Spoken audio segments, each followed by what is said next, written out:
Olá e bem-vindos ao Internute, um podcast de perguntas que quase nunca tem as respostas. Comigo, Peter e o Bruno. Olá, Peter, tudo bem? Lembrança rápida aí de sempre de nos procurar lá nas redes sociais e compartilhar com amigos, conhecidos, família, enfim, todo mundo aí que de repente gostaria das conversas que a gente traz, levar adiante aí a nossa fala. A gente gosta bastante das interações, o pessoal manda mensagem, a gente recebe. Volta e meia a gente traz um comentário ou outro aqui, a gente sempre conversa entre nós também, então muito legal essa interação em todas as redes sociais lá, até no TikTok a gente se enfiou, Instagram, Facebook, estamos em todas. Mas Peter, pergunta de hoje, fala tu aí, qual é que é a pergunta do dia? Vamos lá, pergunta da semana então. Dessa vez nós dois pesquisamos sobre o assunto. A pergunta dessa semana é: quem confia na autoconsciência? Uma pergunta pouco complexa, mas a gente pode ir interpretando ela de várias formas diferentes. Mas é aquela coisa que parece que eu sei o que é, tipo, eu sei o que é consciência, eu sei o que é a minha própria consciência, eu consigo me perceber, eu sei quem eu sou. Daí tu para pra pensar um pouco mais e pesquisar um pouco sobre o assunto e não, acho que não, e aí tu acha que tu não sabe mais nada. Então acho que essa vai ser uma discussão bem interessante. Exato. Uma das pesquisas mais interessantes que eu achei ali durante a pesquisa, e tu deve ter passado por esse estudo também, eles entrevistaram centenas de pessoas lá e 90% das pessoas dizia que era bastante autoconsciente, e aí no fim dos estudos era 10% o número de pessoas que realmente se encaixavam nos quesitos de ser autoconsciente de fato. Então realmente é uma coisa que a gente acha que, não, eu sei o que é e tal. Mas só pra fazer uma distinção aqui, uma definiçãozinha rápida, autoconsciência é ter consciência da tua consciência. Então assim, todas as pessoas são conscientes, mas até que ponto elas são conscientes dessa própria consciência. Não é consciência ambiental, consciência social, sei lá, não tem nada a ver com isso o assunto que a gente tá falando hoje. O assunto que a gente tá falando é justamente ser consciente da consciência. Beleza, e dá pra ver já pela própria definição que é super complexo, né? Consciência da própria consciência. Tá, beleza, tem a definição dentro da própria definição, né? Mas a gente pode dar um passo atrás antes de começar, que talvez seja interessante a gente parar pra pensar, então. Porque tudo que a gente faz na vida, a gente pode dizer que a gente tem problemas, né? E aqui problemas não no sentido negativo, mas no sentido de um dilema, de coisas que a gente quer fazer, de coisas que a gente quer conquistar, enfim. Para os problemas a gente tem que achar soluções, obviamente, e as soluções elas acabam dependendo totalmente da nossa percepção sobre o problema. Como é que a gente percebe, como é que a gente entende que é esse problema, vai mudar como é que a gente soluciona ele. Então, se eu perceber de uma forma diferente qual que é o problema de verdade, eu vou acabar achando uma solução diferente do que pessoas que percebem esse problema de outra forma. E as percepções que a gente tem são totalmente baseadas na consciência, ou no termo em inglês que seria o nosso awareness sobre o tema. Então se eu pensar, por exemplo, que eu quero resolver um cubo mágico, e aí eu sei que o cubo mágico tem 6 faces, 6 cores e tudo, mas se por um segundo então a minha percepção é de que eu só vejo preto e branco. Então todas as faces do cubo mágico acabam sendo brancas. Então para mim o cubo mágico está sempre solucionado. A solução dele é em qualquer posição, porque eu só percebo todas as faces como branco. Então na minha percepção ele está resolvido. Então essa percepção mudou totalmente como eu interpreto esse cubo mágico. Então a minha consciência de cor mudou a minha percepção sobre o cubo mágico e a solução que eu encontrei para o problema, ou o problema que eu percebi ali, foi totalmente diferente e eu solucionei. E o mesmo acontece quando a gente mistura com as consciências de outras pessoas, né? Se eu só enxergo azul e o Bruno só enxerga verde, quando a gente olhar para esse cubo mágico a gente vai ver problemas totalmente diferentes. Eu vou colocar as posições pensando no azul e o Bruno vai dizer, não, tá totalmente errado, porque o verde tá nas posições erradas. Então tem muito dessa descoberta e entender como é que os outros percebem, porque cada um tem a sua consciência, e aí a autoconsciência de cada um influencia todos esses outros aspectos de percepção e das soluções e dos problemas que a gente tem no dia a dia. Tá, peraí, deixa eu ver se eu entendi exatamente o que esse exemplo do cubo mágico quer dizer. Então, o cubo mágico ilustra então um problema que traz 6 problemas dentro dele, e aí eu tô focando num desses 6... Não porque eu quero focar num desses 6, mas porque pra mim ele é o mais importante, ponto. É um fato. Só que pra ti o fato é que outro é mais importante. Então a gente tá trabalhando junto, mas a gente tem percepções diferentes do que seria o resultado ideal. Pra mim é a face verde tá certa e pra ti é a face azul. Isso? Isso, exatamente isso, assim. Ah, tá. Exatamente isso. Isso é uma coisa que a gente vê o dia inteiro, né? Todos os dias tem algum problema que a gente tem no trabalho e a gente coloca uma equipe para resolver esse problema e as pessoas não se entendem, porque justamente cada um tem uma percepção diferente. E aí tem esse passo anterior que influencia tudo que é a nossa consciência, que é como é que a gente vai entender, interpretar, ter consciência das coisas que estão acontecendo. Enfim, tem esse passo muito atrás lá na origem, né? Tá, mas é o tipo de coisa que acontece sem a gente perceber, né? Quando eu tô brigando pra fazer o verde e tô brigando pra fazer o azul, não vai passar pela nossa cabeça que é porque a gente tá enxergando o problema de formas diferentes. Eu vou pensar que o Peter é meio pouco inteligente porque ele não tá tentando resolver o verde, e tu vai pensar a mesma coisa de mim porque eu não tô tentando resolver o azul. Isso, por isso que é um problema anterior à própria percepção, assim. Porque a gente pode chegar no momento da nossa discussão e falar, não, vamos dar um passo atrás aqui e perceber o problema de outra forma. Olha para esse cubo de outro ângulo. Mas não vai resolver, porque eu só tenho consciência de cor azul e tu só tem consciência de cor verde. Então a gente vai olhar por outro ângulo, mas as cores que a gente vai ver são as mesmas, sabe? A gente vai continuar no mesmo lugar. Não, perfeito. Eu acho que essa ideia de autoconsciência é justamente isso de entender as tuas próprias características, sentimentos e motivos, tanto de forma interna quanto externa. Existe essa distinção muito forte da autoconsciência interna e externa, que eu achei engraçado como um termo, porque é auto, mas é externo. Como é que funciona isso? Mas com certeza a gente vai entrar mais nessa dicotomia aí mais pra frente. E aí é muito engraçado, né, Peter? Porque eu tô há 10 dias pesquisando esse tema aí, e no fim das contas, a minha definição preferida eu encontrei num usuário do Reddit, num comentário minúsculo, porque é sempre no Reddit que as pessoas conseguem resumir muito bem os temas e discussões. O cara falou assim, tá, mas qual é a diferença de um pensamento emotivo, um pensamento racional e um pensamento autoconsciente? E aí ele falou assim, imagina que tu faz um post no Instagram e ninguém curte. E aí tu pensa assim, ninguém curtiu porque é todo mundo babaca, ninguém valoriza o que eu faço. Isso é um pensamento emotivo. Se tu pensar, por que será que ninguém tá curtindo meu post? Isso é um pensamento racional. E se tu pensar, por que eu me importo se alguém tá curtindo meu post? Esse é um pensamento autoconsciente. E essa definição eu achei muito bacana, assim, eu acho que ela mostra claramente qual a diferença de pensar de forma racional e pensar de forma autoconsciente. Que, claro, anda de mão dada, a gente faz junto, a autoconsciência não é irracional, mas ela tem essa distinção que dá pra ver claramente com esse exemplo maravilhoso aí que eu encontrei no Reddit. Vou deixar o link pro post aqui embaixo. Mas é uma dificuldade, né, Peter? A gente... essa história de desenvolvimento pessoal aí... Eu não sei, cara, cada semana a gente traz um tema diferente aqui, a gente vai vendo que soft skills, na verdade, é um troço difícil de fazer. A rotina é assim, assim é melhor. A memória é não sei o quê. Cada vez é aprendendo um negócio diferente. Eu não sei, eu acho que cada episódio que a gente faz, eu me sinto uma pessoa um pouco melhor no final, mas cada vez é um processo turbulento, uma pesquisa de uma semana pra perceber que... o que eu tô querendo dizer é que, assim, tem tanta coisa na vida e no mundo que a gente tira como óbvio, que a gente não para pra pensar que, de repente tem alguma coisa por trás disso. Tipo, minha rotina é minha rotina. A hora que eu acordo é a hora que eu acordo. Não, mas será que é mesmo? Aí o cara vai analisar e começa a ver que tem tanta coisa por trás. E a mesma coisa aconteceu com a autoconsciência, que é meio que tu falou ali no começo, né? Autoconsciente. Sim, eu sou autoconsciente, eu sei que eu existo. Penso, logo existo. Aqui tô eu, sou o Bruno. Tá, mas quem tu é de verdade? E aí é um emaranhado de coisa, né, cara? Mas tá, vamos lá. Definições feitas, eu acho. Autoconsciência é isso aí. Agora, vamos entrar de cabeça nesse assunto aí. Como é que a gente chega lá, Peter? Como é que a gente se torna uma pessoa autoconsciente? Eu acho que de definições a gente já tá bem servido aqui. Então, consciência é justamente esse nosso entendimento sobre as coisas, né? Então, pode ser a consciência de cores, que era o exemplo que a gente estava dando antes, pode ser a nossa consciência sobre nós mesmos. Então, a autoconsciência tá mais nesse campo, assim, de autoanálise, né? De autoconhecimento, de conhecer nós mesmos. E nessa ideia de fazer uma análise honesta, né, sobre nós mesmos, de quem nós realmente somos. Assim, é uma pergunta quase filosófica de quem somos, né? Mas não é fácil, né? É difícil a gente chegar numa definição honesta, assim, ser honesto com nós mesmos e chegar nessa definição. A gente tende a ou superestimar as nossas coisas ruins, então eu acabo pegando mais nesse lado emocional e falando, nossa, eu erro tudo, quando eu erro eu faço sempre um desastre. Ou a gente fica fantasiando sobre como nós somos bons, como nós somos perfeitos, e aí o nosso ego acaba entrando com muita força. Então é muito difícil fazer uma análise honesta e sem nenhum viés em cima, sabe? Claro, tem muitas vantagens que a gente pode tirar disso, não só no sentido da gente ter um certo conforto, né? Da gente aprender mais sobre nós mesmos, mas as pessoas que são muito autoconscientes, né? Ou que têm um bom nível de autoconsciência, são pessoas que elas conseguem perceber melhor e aproveitar melhor oportunidades, porque justamente elas se entendem tão bem que elas conseguem ver quais oportunidades realmente se encaixam para ela. Elas não vão se jogar em oportunidades que depois, na prática, ela vai ver que não vão dar certo porque não tem nada a ver com elas mesmas, ou que elas não teriam capacidade, ou, enfim, não conseguiriam aproveitar de verdade. Também nos ajuda a entender muito melhor as nossas intenções e objetivos, então a gente vai conseguir trabalhar melhor, ser mais produtivo, enfim, dá para aplicar isso de várias formas diferentes, né, de como é que a gente vai entender os nossos objetivos e o que a gente realmente quer tirar de alguma coisa ou não.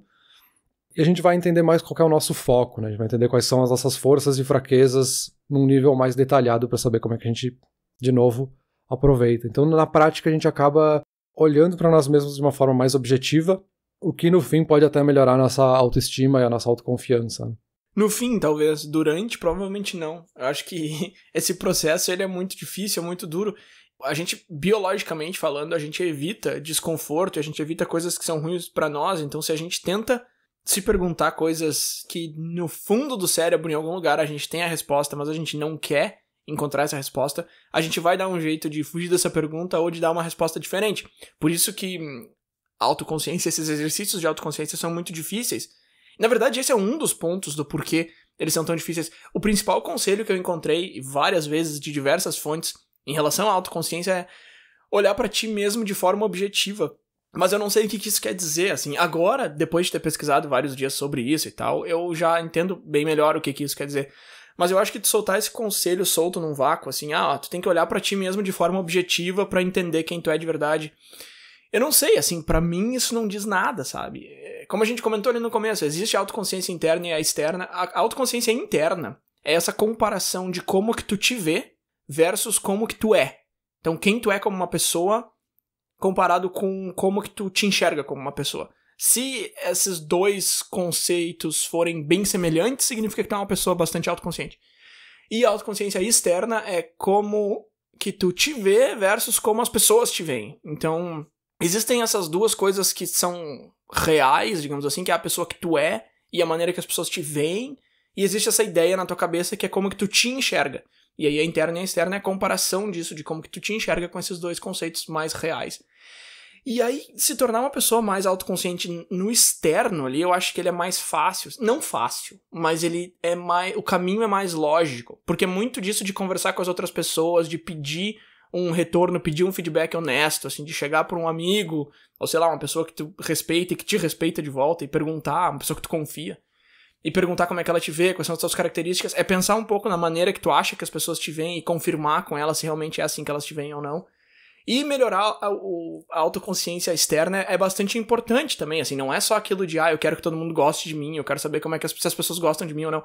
Não é só isso, assim, ele é bem mais importante do que isso, é a tua imagem, né, que tu tá passando pros outros, e no âmbito profissional, por exemplo, isso é extremamente importante, vamos supor que tu é um gerente, alguém acima, assim, e é muito importante que as pessoas te veem como alguém que trabalha, alguém que é sério, alguém que tem valores, porque se elas te veem de outra forma, elas não vão trabalhar, não vão ter valores, porque elas pensam, bom, se acima de mim já tá essa bagunça, então eu não preciso levar tão a sério isso aqui. Então é um conceito bastante importante que eu acho um pouco mais fácil. Mas eu acho ainda, Peter, não sei se tu concorda comigo, que a autoconsciência interna, que é como tu te vê versus quem tu realmente é o quesito mais importante entre esses dois e o mais difícil de explorar também. Eu não sei nem se um é mais fácil ou mais difícil, porque por mais que a gente tenha essa distinção, é difícil ver eles separados, né? Porque um totalmente influencia o outro o tempo inteiro. Então tu não consegue, por exemplo, focar, não, vou fazer só uma análise externa, só vou focar nessa parte externa e a interna eu deixo pro futuro. Não dá, assim. As duas coisas são juntas. Isso me lembra muito aquela lógica daquela curva de aprendizagem.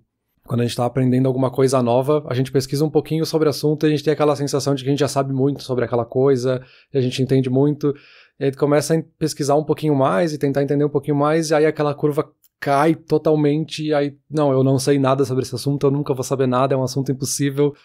E aí depois, muito lentamente, a curva começa a subir para um conhecimento que é mais realista e tu realmente começa a entender, mas é uma curva muito lenta, sabe? Eu acho que é uma curva meio parecida aqui, né? A gente tem essa percepção inicial de que, óbvio que eu me conheço, tipo, eu me olho no espelho, eu sei quem eu sou, eu sei qual é meu nome, sei onde eu moro, e aí tu começa a pesquisar um pouco mais a fundo, essa curva cai drasticamente, aí não, eu não sei nada, nunca vou saber, é impossível, como é que eu vou fazer uma análise dessas, nunca vai me ajudar em nada, e aí é bem complicado, sabe? Tanto que quando a gente chega em artigos focados da psicologia, né, que é a área que mais trata desse assunto, são artigos realmente muito complexos e muito difíceis até de fazer uma análise, porque como é algo subjetivo, é difícil de extrair o que a pessoa está pensando sobre ela mesma para depois fazer uma análise em cima disso de uma forma objetiva e comparar com outras pessoas, enfim, é extremamente complexo, né? E aí justamente, né, quando a gente olha para estudos científicos, é curioso que as pessoas costumam achar que elas se conhecem, então elas acham que, óbvio que eu sei quem eu sou, e aí quando a gente faz o teste, tu mesmo falou lá no começo, é muito raro as pessoas acertarem. As pessoas até acertam quando elas estão falando de algumas coisas que são super específicas, então um exemplo que a gente pode dar é, por exemplo, eu vou fazer lances livres de basquete, né? Quantas cestas eu acerto num lance livre aqui se eu tiver 10 bolas? Isso eu consigo acertar com uma precisão um pouco maior, porque é uma habilidade muito específica. Então eu consigo me entender um pouco mais nesse aspecto. Mas fica extremamente subjetivo se eu tenho que responder quão bom eu sou em esportes em geral, quão esportista eu sou. E aí a pessoa não acerta. Então é muito difícil, né? Sim, de fato, quanto mais específico, mais fácil, com certeza. Se tu me perguntar quantas palavras eu consigo escrever por minuto, eu te digo tranquilamente. Se tu me perguntar quão grande é a minha vontade de ser um escritor renomado, já fica muito mais difícil. Provavelmente eu vou te dizer 0. Mas aí tá, tira um dia pra pensar sobre isso. Será que é 0? Não sei, cara, não sei. Eu já tô num ponto da curva de aprendizado aí, Peter, que eu cheguei lá embaixo. Então eu não sei mais nada e eu vou admitir aqui tranquilamente, não sei, cara. E é engraçado essa curva do aprendizado porque a gente tá lá em cima e quando a gente começa a fazer exercício de autoconhecimento, a gente ainda sobe um pouco mais, porque a gente mente um pouquinho no começo. Então, por exemplo, essa semana agora eu tirei 1 hora pra ficar só pensando nessas coisas aí. Eu peguei uns exercícios aí e tal, e eu fui pra baixo da água pra não poder encostar em computador, celular. Aqui quem tem piscina, banheira, faz aí. No chuveiro já mais de ficar 1 hora com a água correndo, não recomendo, mas enfim, se isola e pra fazer, sabe, foi o que eu fiz. E aí eu fiquei lá pensando assim, porque tem mais isso também, né, cara? Tu quer se conhecer melhor, beleza, tu tem que se fazer várias perguntas que são muito difíceis de responder. E aí tu vai se fazer essas perguntas e tu vai dizer que tu não tem resposta, tu vai achar uma resposta falsa e tal. Só que o problema é o seguinte, tu não tem nem as perguntas. Então primeiro tu tem que achar as perguntas. Não tem como ter uma lista de perguntas pra se conhecer melhor, porque depende muito de quem tu é. Então tu tem que fazer até as próprias perguntas. E a primeira pergunta que eu encontrei pra me fazer, assim, por que eu tenho que estar sempre fazendo alguma coisa, entendeu? Eu não posso ficar 1 hora no domingo no sofá, né? Uma hora, velho, perdi 1 hora da minha vida. Calma, cara, não é... Eu sei que, tipo, se eu olho de fora, eu sei que não é assim, mas na prática, pra mim é. E aí eu me perguntei, por que é assim? Aí eu já meti uma desculpa esfarrapada, uma resposta padrãozão, assim, e segui em frente. Daí eu falei, não, calma. Então, assim, na curva de aprendizado eu tô ali, eu me conheço. Aí eu achei uma pergunta super difícil e me fiz. Aí eu já tinha uma resposta pronta, super boa. Então, quer dizer, minha curva subiu mais ainda. Eu sei tudo, tranquilaço. Só que aí, claro, eu fiquei pensando mais sobre isso e não, calma, eu acho que a resposta não é tão simples assim. E aí lá se fui eu 1 hora pensando nisso aí. E aí, de fato, a curva foi lá pra baixo, assim, eu não sei a resposta. E a gente tem muito medo de admitir que a gente não sabe a resposta, e a gente tem mais medo ainda de encontrar essa resposta, porque a gente pode não gostar muito dela. Então, de fato, essa ideia da curva do aprendizado eu acho que tem muita relação aqui com a autoconsciência. E pra gente se conhecer melhor do que a gente se conhece hoje, parece muito difícil, e é muito difícil, mas parece mais difícil ainda porque a gente acha que a gente já se conhece muito bem. E quebrar essa barreira eu acho que é a pior parte. Sei lá se é a pior parte também, cara. Porque depois buscar as respostas também não é um processo muito, muito prazeroso, não. Não, eu ainda tô nessa parte da curva aí do... É impossível, eu nunca vou saber, não tem como saber. Eu insisto, obviamente, porque pelo menos por ter pesquisado um pouquinho sobre o assunto, eu sei que faz parte do processo, então eu tenho consciência desse processo, eu sei que esse pensamento de ser impossível faz parte. Isso me lembra já de um dos efeitos que eu encontrei aqui, que aparece muito em pesquisas, que é o Dunning-Kruger Effect, que é um viés cognitivo que todo mundo tem no cérebro, e a gente faz isso quando a gente faz essas autoanálises, ou pelo menos essas análises iniciais, que as pessoas que não são treinadas sobre um assunto, né, a pesquisa fala de unskilled workers, elas costumam achar que elas são melhores do que elas são de verdade. Então elas costumam superestimar o que elas acham que sabem e quão boas elas são naquele tema. E as pessoas que são muito treinadas, né, os skilled workers, eles costumam achar que são muito piores. Então eles subestimam quão bom eles são naquele tema. Então nenhum dos lados sabe avaliar muito bem, não tem muita autoconsciência disso. Isso acontece muito por causa desse viés cognitivo. Então, quem é treinado tem esse viés de achar que as outras pessoas também tiveram as mesmas informações do que ela. As pessoas sabem tanto quanto eu, então eu não sou bom o suficiente, porque o Bruno também sabe tanto quanto eu sobre esse assunto, então eu me dou uma nota 4 aqui, e é isso. E aí, quando faz um teste, de fato, eu teria uma nota 7, sabe? Muito acima do que seria. E quem não entende muito sobre o assunto, né? Quem não está treinado, costuma fazer algumas correlações que não fazem muito sentido. Então até o exemplo que eu vi que eu achei caricato é a pessoa que sabe andar de carro e aí perguntam, tu conseguiria andar de avião? Sim, se eu sei andar de carro, eu conseguiria andar de avião. Não é a mesma coisa, mas por tu não ter nenhum conhecimento sobre quão difícil é andar de avião, ou pilotar um avião, tu acha que consegue, porque se eu consigo andar de carro, é fácil, né? Então a gente tem esse viés por natureza que eu acho que afeta totalmente nessa curva de aprendizagem. Isso aí é um dos grandíssimos problemas que eu vejo, assim, soft skills, não só soft skills, na verdade, coisas que a gente treina, que a gente aprende, que a gente vê em aula, que seja, mas é aquela ideia de que tu sobe uma montanha gigante de aprendizado e quando tu chega lá em cima, tu esquece de tudo que tu subiu e tu acha que tu ainda tá no começo, porque tudo que tu aprendeu começa a fazer sentido e aí vira meio lógico na tua cabeça e parece que é aquilo ali, sempre foi, todo mundo sabe disso. Não, cara, ninguém sabe. Mesmo tu trabalha numa empresa há 2 anos e tu acha que tu faz um negócio super básico e tal, a pessoa que entrou hoje não vai saber fazer nada daquilo ali, porque tudo aquilo ali é processo que tu foi aprendendo e tal. E a gente tem esse péssimo hábito de esquecer de tudo que a gente passou pra chegar onde a gente tá. Eu vi uma frase essa semana que eu achei muito boa, que eu não sei se tem muita relação aqui, mas eu vou te falar porque eu gostei muito. Que dizia assim, tu não consegue ver o teu progresso na vida porque tu fica subindo o nível de expectativa. Então, quer dizer, eu quero aprender isso aqui. Aí tu consegue aprender, ao invés de tu dizer, uau, aprendi isso, tu já tá olhando pro próximo negócio que tu vai aprender e aquele primeiro que tu aprendeu já parece que é o básico. E não é assim que as coisas funcionam, né? E eu acho que isso tem muito a ver com isso aí que tu tá falando também. Quanto mais tu vai aprendendo, mais tu acha que todo mundo sabe aquilo ali. Não, realmente, isso é totalmente afetado por esse nosso viés cognitivo, né? E nesse caso aqui, esse viés do Dunning-Kruger Effect, né? Desse efeito Dunning-Kruger. Que a gente subestima ou superestima de acordo com o quanto a gente sabe sobre esse assunto. Então a gente é mais otimista ou mais pessimista de acordo com o nosso nível de conhecimento, né? E mesmo quando a gente olha para as técnicas mais comuns, né? A gente pesquisa lá simplesmente como ser mais autoconsciente. As primeiras coisas que aparecem no Google são aquelas coisas que sempre vem aquela resposta fácil, né? É só fazer isso e tá resolvido. Tipo, 3 passos para se tornar mais autoconsciente. Uhum. E aí sempre vem, né? A ideia do feedback, receber feedbacks das pessoas, fazer uma autocrítica, então realmente se criticar quando tu tá fazendo algumas coisas e entender se o que tu fez realmente tá certo e fazer essa análise mais profunda. A ideia de journaling, né, fazer diários também para te ajudar a pensar mais sobre as coisas que tu fez ou está fazendo. E mindfulness, que pode ser meditação, né, tem outras técnicas de mindfulness que podem ser usadas aqui. Mas mesmo o feedback, se a gente pegar um deles como exemplo, é totalmente afetado por esse efeito, né, por esse viés que a gente tem. Porque o feedback funciona para quem se subestima. Então, se eu acho que não sou tão bom sobre esse assunto, aí o Bruno vem e me diz, não, olha aqui, tu realmente fez super certo, tá muito bom, tá acima da média, olha como é que os outros fizeram. Eu consigo aceitar esse feedback melhor, porque eu entendo mais as nuances do que tá por trás dessa habilidade que eu desenvolvi. Mas quem superestima não recebe feedback muito bem, porque a pessoa continua se achando super otimista sobre aquele assunto. O Bruno vem ali e diz, não, cara, tu não fez certo. Tu errou aqui, não é bem isso que tu tá achando que é mais complicado do que isso. Ah, mas também é o Bruno que tá dizendo. Eu acho que é, porque pô, é um carro, é um veículo, o avião também é um veículo, por que eu sei pilotar um, não ia saber pilotar o outro, sabe?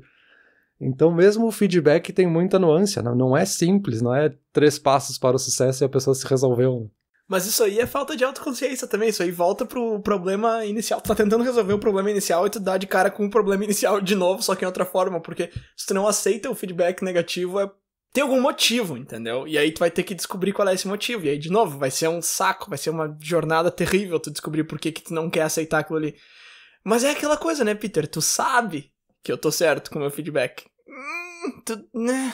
Tu vai discordar, tu vai dizer que não, que eu tô errado, mas será? Não, tu sabe, e aí por que tu tá dizendo que eu tô errado? Então quer dizer, isso aí, só que esse aí já é bem mais difícil, porque daí é aquele passo inicial lá, de se fazer as perguntas e de se conhecer melhor, então, realmente, o feedback ele funciona nesse primeiro exemplo que tu citou, ou então pra uma pessoa que já se conhece tão bem que ela já, de repente, nem precisa desse feedback, mas enfim, é meio que um ciclo difícil de quebrar aí.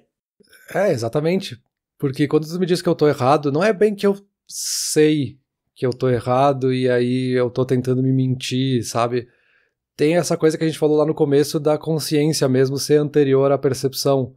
De que eu realmente acredito que eu sei sobre esse assunto, assim. A minha consciência é de que eu sei, sabe? Eu não tenho essa autoconsciência de parar pra olhar se eu realmente sei sobre esse assunto e se eu realmente conseguiria aplicar isso.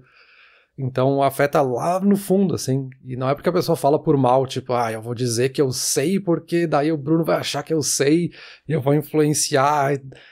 Não, eu realmente acredito nisso, sabe? Essa que é a dificuldade justamente do que a pesquisa chama de overperformers e underperformers. São as pessoas que conseguem se avaliar melhor e as pessoas que se avaliam um pouco pior, assim, ou não conseguem se avaliar muito bem. Porque é justamente esse gap de não entender muito, né? Não ter muita autoconsciência. Exato, não é por mal, é justamente falta de consciência de que tu realmente não sabe aquilo ali. Só que o que eu digo é assim, se tu me der um feedback negativo, eu sempre tenho 2 opções, que é ignorar o teu feedback ou pensar em da onde que ele tá vindo, se ele faz algum sentido. Talvez se eu tentar pensar se ele faz algum sentido, a minha primeira resposta seja que não, que tu tá errado e tal. Talvez seja a primeira... Mas eu posso tentar entender de onde que tá vindo esse feedback. Eu posso tentar aceitar, entendeu? Tipo, todas essas coisas eu posso tentar fazer. E às vezes eu não faço. E é isso que eu tô dizendo, assim. Quando eu não faço é porque eu sei, entre aspas, que eu tô certo e tu tá errado. Mas no fundo eu também sei que existe a outra opção, que eu poderia ir atrás, que eu poderia verificar. E às vezes a gente deixa de lado. Então isso que eu quero dizer, assim, não é que eu vou conscientemente mentir, dizer, não, eu sei que o Peter tá certo, mas pra ele eu vou dizer que ele tá errado. Não, tipo, eu tô mentindo pra mim mesmo, é um negócio muito mais profundo lá pra trás. É uma mentira, mas é uma mentira inconsciente, é justamente disso que a gente tá falando, né? A falta da consciência. Não, perfeito. Acho que agora a gente poderia até entrar um pouquinho mais em o que a gente faz, então, pra se ajudar, ou se tem algum exercício, alguma técnica, alguma coisa, porque a gente já sabe que é muito difícil. Mas a gente sabe também que dá pra melhorar, então tem formas. Mas também não é aquela coisa de 3 passos para o sucesso que a gente encontra nos primeiros resultados do Google, assim, é mais complexo do que isso. Um deles, que eu acho que é uma coisa que tu estava falando agora, eu acho que encaixa bem nesse momento, que é a ideia do pensamento metacognitivo, que é simplesmente pensar sobre o que tu pensou. Então tu se fez uma pergunta, tu chegou na resposta X, aí tu tem que parar pra pensar, tá, mas por que eu cheguei nessa resposta? Será que é tão simples assim? Será que é isso mesmo? É bem essa coisa que tu falou de ficar na banheira ou ficar isolado pensando sobre o assunto, assim, é fazer esse pensamento metacognitivo. Ficar pensando sobre o que tu pensou, por que eu pensei nisso. Tem vários exercícios lógicos que tu pode fazer por trás, né? Não vou entrar nos detalhes aqui, mas é bem essa ideia, assim, pensar sobre por que tu pensou nisso, assim, tá, por que eu cheguei nessa conclusão? Por que eu acho que eu sou tão bom nisso? Porque eu estudei sobre esse assunto? É porque eu pratico ele há tanto tempo? É porque eu já fiz testes e vi que eu tô acima da média dos outros? E é aquela coisa, assim, é simples até de certa forma, né? É pensar sobre por que tu pensou. Chega a ser engraçado esse tipo de técnica, né? Mas nada mais justo do que quando a gente tá falando da consciência, pensar, tá, tipo, é um passo duplo ali, tu tem que ir um pouquinho mais a fundo. Eu acho que outra coisa importante também, Peter, pra se tornar uma pessoa mais autoconsciente é entender por que a gente tá fazendo isso, assim. Tu pode dizer, eu vou fazer uns exercícios... Porque tá, a gente vai listar aqui algumas técnicas, algumas dicas que a gente viu, que achou interessante e tal. Eu fiz algumas coisas essa semana que me ajudaram bastante e tal, mas... Tá, eu vou fazer essas técnicas pra quê? Pra me tornar uma pessoa mais autoconsciente. Tá, mas pra quê, entendeu? Tu tem que saber o que tu tá fazendo ali, tu tem que saber onde é que tu quer chegar com isso. Eu acho que isso é o primeiro passo. Isso é uma coisa que a gente negligencia bastante, a gente comentou isso no último episódio, de quando tu vai tocar um projeto pra frente, tu passar por cima do objetivo como se ele fosse uma coisa óbvia, e não é. Qual é o meu objetivo de tentar me entender melhor? É saber melhor quem eu sou. Não, isso não é um objetivo, cara. Qual é o teu objetivo de fato, entendeu? Por exemplo, eu tava me perguntando por que eu tenho que estar sempre ocupado, sempre com a cabeça ocupada, sempre fazendo alguma coisa. O que eu vou ganhar? Vai ser um exercício muito difícil de fazer. E foi, de fato, foi um exercício bem difícil, muito chato. Eu tive que buscar respostas que eu não quero dar, enfim, mesmo que seja pra mim mesmo. Mas por que eu tô fazendo isso, então, se é tão ruim? Nesse caso... me ajuda a ficar mais tranquilo, entendeu? A aproveitar um domingo. De repente eu quero ficar assistindo TV e eu não consigo ficar em paz comigo mesmo. Eu quero ficar em paz comigo mesmo. Como é que eu chego lá? Eu encontro um motivo de por que eu não tô em paz comigo mesmo. Então, assim, eu sei por que eu tô fazendo esse exercício. Eu acho que isso é um passo bastante importante. E aí, uma das pesquisadoras principais ali nesse assunto, Bambambam, dando um TED Talk que eu tava assistindo, ela falou que não importa o porquê das coisas. E aí, isso aí eu achei um negócio meio... que eu queria trazer aqui pra ti, ver o que tu acha disso. Quando tu tá tentando entender melhor quem tu é e ser mais autoconsciente, tu tem que entender o como e o quê, mas nunca o porquê. Porque quando a gente se pergunta por quê... Então, por exemplo, por que eu tô sempre... Eu sempre tenho que estar fazendo alguma coisa. Por quê? Se eu fizer essa pergunta, eu comecei errado, segundo ela. E aí, eu achei isso meio tosco. Mas a justificativa dela faz bastante sentido. Ela disse que quando a gente se pergunta por quê, a gente começa a dar respostas que não são reais. E a gente acredita que elas são reais. Então a gente não vai pro caminho certo, entendeu? Uhum. Então se eu me perguntasse, por exemplo, o que eu tenho que fazer pra não me sentir assim, eu chegaria na resposta mais correta do que se eu me perguntar por que eu me sinto assim. Eu acho que os dois são importantes, entendeu? Eu acho que entender o porquê é a base pra conseguir sair. Mas não sei, a razão dela faz sentido também. Eu não sei se tu chegou a passar por alguma coisa parecida com isso. O que tu acha dessa ideia de se perguntar por quê ou não? Não tinha visto isso, mas eu acho que faz sentido, assim, porque parece que o porquê, quando a gente se pergunta isso, justamente quando a gente não tem uma boa autoconsciência, a gente tá ainda nesse nível de a gente acha que se conhece e não se conhece de verdade, o porquê meio que vai te levar num outro viés de porquê por causa disso. Por causa desse ponto aqui, acabou, tá resolvido, já me entendo, vou pra próxima. E eu acho que passar por outras perguntas antes, e talvez o porquê seria a pergunta final, vai te fazer criar uma base melhor pra poder se questionar depois, você fazer autocrítica. Então, o que eu posso fazer pra sair disso? E aí tu vai se fazer depois o porquê. Tá, mas se a causa de eu ter que fazer algo o tempo inteiro e não poder ficar sem fazer nada é isso, então o que eu faço pra não acontecer isso não funciona uma coisa com a outra. Então, eu acho que o porquê seria quase a pergunta final, sabe? Acho que é isso que ela quer dizer, que o porquê não importa. Porque a gente tem esse viés de que se eu me conheço, então eu tenho a resposta, eu sei por que isso está acontecendo. Então eu acho que a ideia de não se fazer o porquê é evitar isso, né? Deixar isso pra depois, quando tu já se conhece um pouco melhor, depois tu se pergunta por quê, sabe? Eu acho que sim, eu acho que eu tô sendo bem o ignorante na escala do Dunning-Kruger ali, porque essa mulher pesquisou autoconsciência a vida inteira, ela fez um experimento com centenas de pessoas e ela veio provar que se começasse perguntando por que não funciona, e eu tô aqui dizendo, não, mas eu acho que... Mas é que realmente, o que ela falou que eu achei muito interessante é que a pergunta por que é um convite pra buscar justificativas ou desculpas e negar ou diminuir os fatos. Então por que o Peter me deu um feedback negativo? Porque ele tá com inveja de mim, porque ele sabe ainda menos que eu.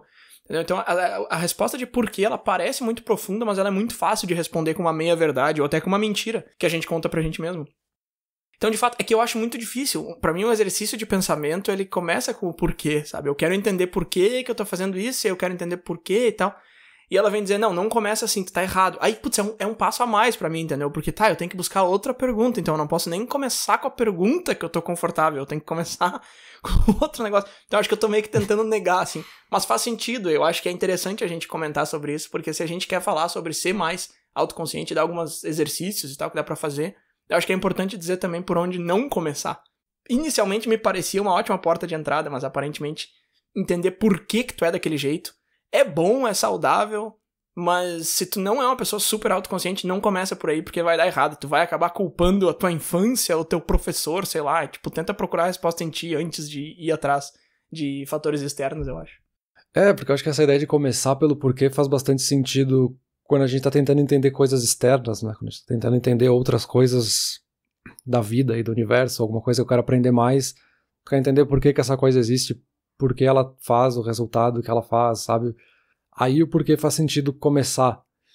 Mas quando a gente faz uma análise para dentro, porque realmente não importa. Tem uma frase que eu acho muito boa, que é mais falando sobre confiança, mas talvez se encaixe um pouco aqui, que é aquela ideia de que tu tem problemas, tu não é o problema. Uhum. Então, se tu partir desse princípio, né, as coisas podem ter problemas, então aí sim tu pode fazer essa análise de por que tem esse problema. Mas tu não é um problema, tu tem os problemas. Então, o que é o problema que eu tenho, para depois fazer o resto da análise, sabe? Acho que é um pouco essa lógica, assim. Sim, perfeito. E quando a gente está fazendo essa análise, justamente de comparar o que é o interno e o externo, e tem esses estudos, né, de justamente o que a gente percebe sobre nós mesmos, o que a gente tem consciência sobre nós mesmos, e como é que os outros veem a gente, tem essa distinção. E a gente tem justamente um exercício que é relativamente simples para fazer, para te poder comparar como tu se percebe e como os outros te percebem.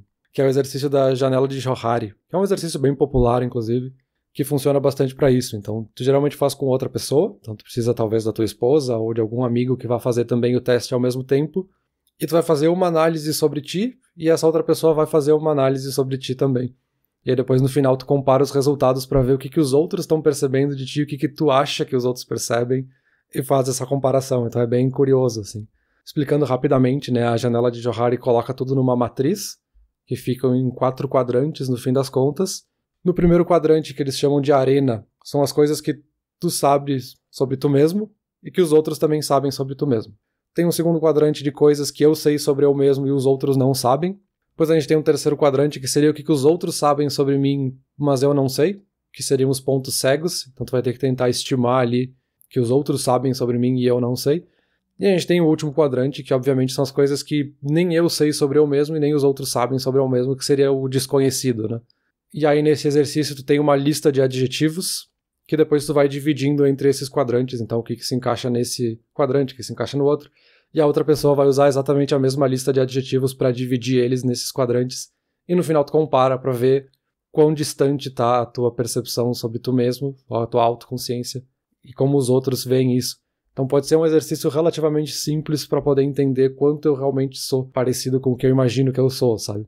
E aí, com isso, tu consegue olhar pro resultado e fazer, tá, mas por que o Bruno disse que eu sou uma pessoa simpática? Se eu coloquei aqui que eu não me considero simpático, eu não acho que eu sou simpático com os outros, e o Bruno falou que eu sou... O que ele quer dizer com isso, sabe? Por que eu não percebo isso em mim? Por que ele percebe isso em mim? Pode ser um ponto de partida pra começar essas análises, né? Ok, mas eu acho que... Minha opinião, tá? É uma opinião, enfim. Não tô certo nem errado, talvez tu discorde, talvez não. Eu acho que começar o processo de autoconsciência, tipo, a pessoa tá ouvindo aqui essa conversa, aí ela pensa assim, cara, eu acho que eu não sou tão autoconsciente quanto eu achei que eu fosse, eu vou começar. Acho que primeiro é um passo, assim, primeiro passo ser algo assim, de pedir feedback pros outros, eu acho muito perigoso, cara, porque pega no ego, pega no emotivo ali, a gente não vai querer aceitar, a gente se fecha, a gente vai ficar chateado com aquela pessoa, vai ressentir. Eu acho que primeiro a gente tem que pelo menos quebrar essa ilusão, porque a gente... Tá, eu sou essa pessoa que eu enxergo exatamente quem eu sou. Se eu nunca fiz um exercício assim, se eu nunca parei pra pensar de fato, essa minha ideia tá errada. Fato. Com certeza, assim. Pode ser que esteja um pouco errado, pode ser que esteja muito errado, mas precisa calibrar, essa ideia tá errada. Eu preciso perceber isso, só isso, assim. Eu preciso perceber que a ideia que eu tenho de mim mesmo não é exatamente quem eu sou. E aí tá, aí beleza, aí tu vai catar um feedback aí, tu vai pedir pros teus amigos te avaliarem e tal. Mas eu acho que tu fazer isso antes de tu realmente dar esse clique, de ter essa percepção é muito perigoso, sabe? Porque, eu sou um cara super extrovertido, simpático, eu sou engraçado. Aí eu vou pergunto pra 3 amigos e eles me dizem que eles me veem como uma pessoa meio awkward, assim. Que tenta fazer piada, mas que não é muito engraçado e acaba sendo engraçado por causa da falta de graça. E aí, tipo, é uma coisa que eu nunca tinha pensado sobre mim. Vai ser um tiro no estômago, entendeu? Então, assim, eu acho que é muito difícil a gente aceitar esses feedbacks. Então, primeiro, pelo menos entende, assim, que nem tudo é o que parece quando a gente tá pensando na gente mesmo. E aí eu ainda iria uns passos a mais, assim, eu tentaria me entender bem melhor antes de buscar um feedback, sabe? Antes de buscar essa consciência externa.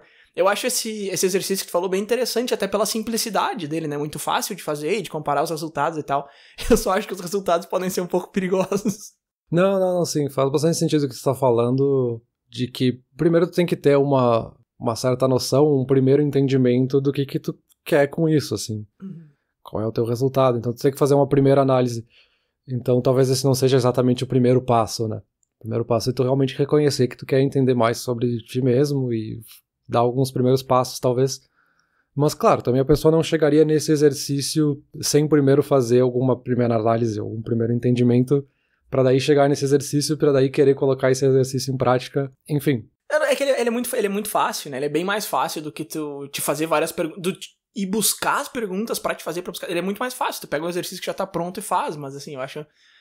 Uma coisa que eu achei interessante que poderia ser o primeiro passo, assim, foi um conselho que eu li que é quanto mais tu lê, assim, livros, principalmente de ficção, assim, perceber como que os autores descrevem os personagens, que isso é uma coisa que tu não tem em filme ou seriado, que é só no livro mesmo, que é como que eles descrevem os personagens pra tentar te descrever na mesma forma. Porque se a gente olha pra uma pessoa, a gente vê as características físicas ali. Se eu olho pra mim mesmo, eu vou ver algumas coisas mais específicas. Mas, de repente, ir um pouco além, assim, tentar romantizar a tua persona, entendeu? Tentar te descrever de uma forma diferente. Eu acho que o primeiro exercício interessante é justamente tentar se descrever, mas não, eu tenho cabelo dessa cor e tal. Tentar se descrever de alguma outra forma. E aí, se tu não sabe muito bem que forma seria essa... o formato como alguns autores descrevem alguns personagens seria uma referência interessante, assim, então isso eu achei um comentário legal. E outra coisa que dá pra fazer junto, assim, de pegar um papel e começar a... Porque daí, isso aí tu consegue encontrar várias maneiras de fazer, né? Pega um papel e escreve 10 adjetivos, depois escreve... que te descrevem, depois escreve 10 frases com esses adjetivos que te descrevem mais profundamente ainda, etc e tal. Então isso aí tem várias coisas que dá pra fazer. E outra coisa que dá pra fazer também, junto com isso, é botar teu objetivo ali, né? Porque isso é uma coisa que eu bato muito nessa tecla, assim, mas é que me impressiona a quantidade de gente que não sabe seus objetivos, assim. A pessoa até sabe, ela pensou nisso há 5 anos atrás e ela tá no piloto automático, mas aquela pergunta, assim, de, qual é teu objetivo? O que tu tá fazendo agora na tua vida? Onde é que tu quer chegar com isso? E isso é uma pergunta super difícil também, super pesada, e a gente não se questiona tão seguido quanto a gente deveria, assim. Então eu acho que entender quem a gente tá muito conectado com entender onde a gente quer quem que a gente quer ser, onde é que a gente quer chegar. Então, e ver a diferença entre essas duas coisas eu acho muito importante também. Quem é que eu sou hoje? Quem é que eu quero ser, sabe? Essa ideia de listar entra um pouco naquela lógica de journaling, né? De fazer um diário ou fazer escritos pensando sobre ti mesmo. A ideia de ler mais, que chega a ser até um clichê, né? Para milhões de assuntos a gente acha como a conclusão ler mais sobre o assunto, ler mais sobre outras coisas. Mas enfim, eu acho que o livro é um meio que a gente já usa há milênios. Eu acho que é um meio de comunicação que deu um pouquinho certo, mas aí já é outra questão, né? E claro, né, tem a dica que é óbvia, mas eu acho que é super importante a gente comentar aqui, que é justamente a ajuda de um profissional da área, né? A ajuda de um psicólogo, de um psicanalista, que vai conseguir ter técnicas muito mais profundas e ver quais técnicas que funcionam exatamente para ti se conhecer. Então, eu acho que é essencial, se a pessoa quer realmente conhecer mais sobre ela mesma, fazer algumas sessões, entender algumas técnicas, poder fazer essa análise, né? Ter esse momento de isolamento, que pode começar, talvez, na banheira de casa, para pensar um pouquinho sobre o assunto, mas com a ajuda de um profissional, com certeza tu vai ter progressos muito melhores. Né? Com certeza, Peter, buscar essa ajuda profissional e tal, eu acho que é muito bom. Hoje em dia tem tantas maneiras de fazer isso, em pessoa, online, enfim, eu acho que é uma ferramenta maravilhosa, sim, com certeza, e claro, a psicologia e a psicanálise muito, muito, muito fortemente ligado com isso que a gente tá falando hoje. A gente não citou diretamente nenhuma vez, mas eu fui ler muita coisa do Carl Jung aqui pra falar sobre isso hoje, pra conversar contigo. Ele tem aquele conceito que eu acho muito legal, que é o da persona e da sombra. Então a persona é quem que a gente é pros outros, mas aí conscientemente, né, qual é a máscara que eu visto no meu dia a dia. A pessoa que eu sou no trabalho não é de fato quem eu sou, ela é uma concessão entre quem eu realmente sou e quem eu preciso ser pra funcionar na sociedade. Quem eu sou não é a pessoa que eu sou na sociedade. Enfim, é uma ideia muito louca, assim, mas é muito interessante. Ele fala também da sombra, que é tudo de ruim que existe em mim, né, que eu não quero admitir, que eu coloco no canto, que eu finjo que não existe. E não só necessariamente ruim, mas coisas que eu não quero admitir por outros motivos também. Que eu tenho medo, que eu não sou confortável, que eu não quero falar sobre isso. Eu acho que isso tem muito a ver com ser pouco autoconsciente, no caso, né, de não ser autoconsciente, de colocar isso, de esconder, de fingir que não existe. E isso é muito confortável, é muito bom, mas é péssimo também ao mesmo tempo, né? Porque só que a gente não percebe o quão ruim é. Então por isso que é mais confortável, porque a gente começa a projetar essas coisas negativas que a gente esconde, a gente começa a projetar em outras pessoas. Essas coisas afetam nossas decisões de forma inconsciente. Então, de novo, a gente nem vê que aquilo tá acontecendo. Então a gente não quer desenterrar essa parte ruim do nosso ser. Mas é bastante importante, porque se a gente mantém lá, acaba afetando a nossa vida de forma bastante negativa. E aí aquilo, né, que a gente já comentou no episódio aqui, mas enfim, se encaminhando pra conclusão agora, esse processo de se conhecer mais, ele é muito ruim, ele é muito difícil, mas no curto prazo, né? No curto prazo ele é muito ruim, mas ele é bastante importante, ele pode te ajudar muito, ele vai te fazer crescer como pessoa. Pra botar um pouco mais de específico, assim, por exemplo, aquela dificuldade de mudar os teus hábitos, né? Por que mudar hábito é tão difícil?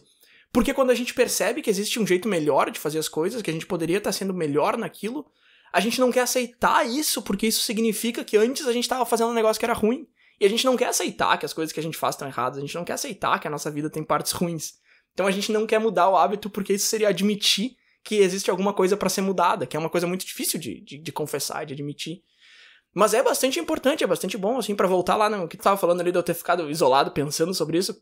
Me ajudou bastante, assim, claro, foi um exercício que eu fiz há pouco tempo, tem que ver se realmente vai ficar essa consequência, mas eu já me sinto mais tranquilo de ficar um pouco sem fazer nada, digamos assim, porque eu entendi por quê e o que estava acontecendo antes, sabe? E não foi tão difícil, assim, eu precisei de 1 hora pra chegar numa resposta. Não foi bom, sabe? Não foi um negócio legal, assim, eu tive que admitir que eu tava fazendo umas coisas erradas que eu nem sabia, enfim. E eu acho que a última coisa que eu tenho pra falar sobre isso, Peter, é aquela frase bem famosa que você não é seus pensamentos, né? Então tu não é teus pensamentos, não é tuas atitudes, tu é uma entidade atrás dos teus pensamentos. E eu acho que reconhecer que a gente tá fazendo um negócio errado, reconhecer um hábito negativo e ficar se condenando a cada vez é uma coisa ruim, mas tu tem que te perguntar assim, eu sou esses hábitos sendo condenados? Ou eu sou a pessoa que tá condenando esses hábitos, entendeu? Porque tu é a pessoa que tá condenando, entendeu? Tu não é o hábito. O hábito é um negócio que tá ali e tu pode dar um passo pra trás e ver aquilo de fora e tentar parar esse hábito, entendeu? Tu não é o que tu faz, tu não é o que tu pensa, tu não é tuas atitudes, tu é um pouco acima disso, tu tá um pouco atrás disso. E aí tu comanda aquilo ali. E eu acho que a gente pode tranquilamente se separar, se desvincular disso tudo. É fácil? Não é fácil, mas dá pra fazer.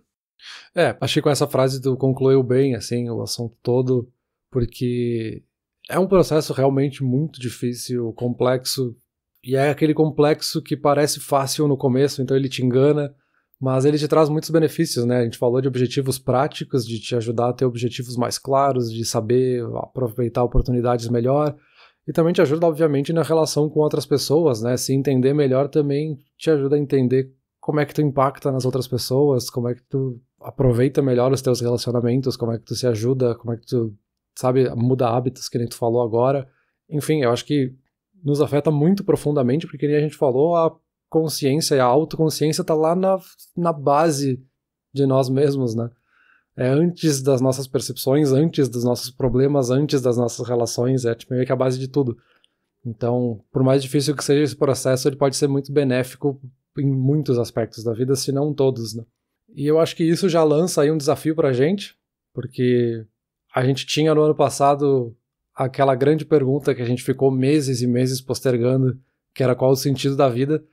E aí a nossa próxima pergunta super filosófica que a gente pode lançar aqui para ficar postergando por mais alguns meses é quem somos? A gente ficou postergando o sentido da vida. Olha aqui, ó, Peter, o pessoal que nos escuta aqui desde o ano passado sabe muito bem quem de nós dois que tava postergando o sentido da vida. Agora, o quem somos, eu acho que eu vou me juntar a ti e vou postergar junto também, porque ô perguntinha difícil. Não, mas a percepção do público é que os dois postergaram e a gente deixa assim. Valeu.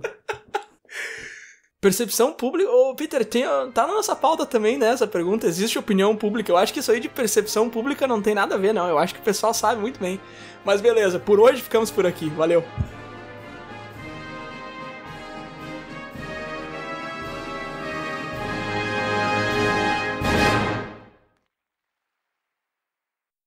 Olá, ouvinte. Se você gosta do Inturnute, não deixe de compartilhar nas redes sociais, e de seguir no Spotify, ou no seu aplicativo de podcasts favorito. E se você quiser compartilhar a sua resposta para a pergunta da semana, é só enviar uma mensagem. Muito obrigado, e até o próximo episódio.